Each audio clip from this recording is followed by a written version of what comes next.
अब देखिए guys, accountancy का ये क्वेश्चन है। अब ये क्वेश्चन इन्वेंट्री वैल्यूएशन पर बेस्ड है और हमें लीफो यानी last in first out method का यूज करना है।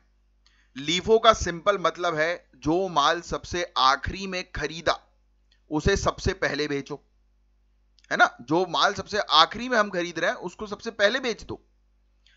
अब हम एक एक डेट का हिसाब बनाएंगे ताकि कंफ्यूजन ना हो, और हमारा गोल है 31 जनवरी को कितना इन्वेंट्री बचा है, कितना स्टॉक बचा है, उसकी वैल्यू निकालना। तो क्वेश्चन ध्यान से देखो आप। जनवरी 1 इन्वेंट्री हमारे पास 200 की है ना। रेट पर यूनिट 7 का है। 8 जनवरी को 1100 परचेज कर लिया 8 रुपए पर यूनिट के हिसाब से।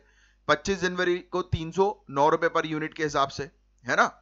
और फिर 100 यूनिट और 200 यूनिट हमने सेल्स के लिए जो है वो जारी कर दिए, इशू कर दिए। अब सुनो, पहले तो इसको हटाओ, आप दिमाग में सबसे पहले ये रखो कि हमारे पास क्या क्या चीजें लिखी है वो मैंने आपको ऑलरेडी बता दी, है ना। अब हमें क्या चीज देखने को मिल रही है कि 1 जनवरी हमारे पास पहले से 200 यूनिट है 7 रुपए के रेट पर। 6 जनवरी हमने 100 यूनिट जो है वो बेचे। देखो 6 जनवरी को हमें क्या नजर आ रहा है, इशू फॉर सेल 100 यूनिट, है ना। 6 जनवरी आप देखो, डेट की तरफ देखो बस आप। 6 जनवरी इशू फॉर सेल, हमने 100 यूनिट बेचे। लीफो के हिसाब से हमें आखिरी खरीद से बेचना चाहिए, लेकिन 6 जनवरी को हमारे पास सिर्फ 1 जनवरी का स्टॉक था, तो ये 100 यूनिट्स हम 1 जनवरी वाले स्टॉक में से लेंगे। समझे आप? हमने जो चीज बेची है 200 यूनिट में से, तो 100 यूनिट, भाई 1 जनवरी को हमारे पास 200 यूनिट है ना। तो 6 जनवरी को हमने बेचे हैं, तो 6 जनवरी वाला लेंगे ना अपन। स्टॉक जो पुराना स्टॉक है वो सबसे पहले बेचना है, आखिरी स्टॉक सबसे पहले बेचा जाए। तो हमने जो 100 यूनिट बेचे हैं वो 200 यूनिट में से बेचे हैं, समझे आप। 1 जनवरी वाले स्टॉक में से हम इसको लेंगे। अब 8 जनवरी पे आओ। 8 जनवरी पे हमने 1100 नए यूनिट्स खरीदे 8 रुपए के रेट से। 9 जनवरी को हमने 200 यूनिट्स और बेच दिया। आखिरी में देखो 9 जनवरी को इशू फॉर सेल्स लिखा है, 200 यूनिट्स बेच लिए। अब देखिए आप, 9 जनवरी को लीफो के हिसाब से हम आखिरी परचेज से यूनिट निकालेंगे। 8 जनवरी को हमने 1100 यूनिट्स जो है वो खरीदे थे, तो ये 200 यूनिट्स हम उसी स्टॉक से लेंगे।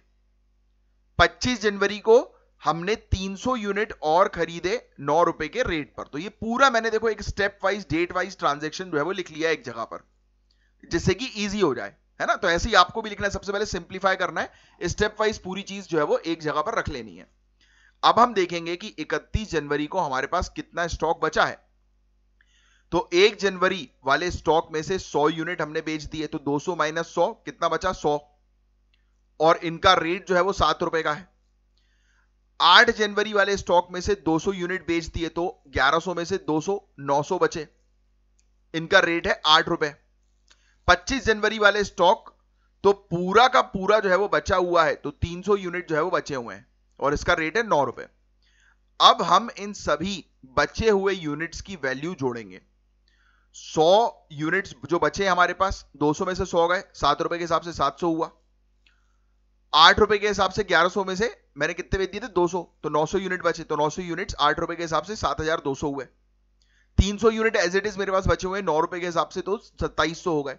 इन सबको जोड़कर हमारी टोटल इन्वेंट्री वैल्यू जो आ गई वो 10,600 आ गई। देख लो ऑप्शन में आपको सी ऑप्शन दिखाई दे रहा है, 10,600।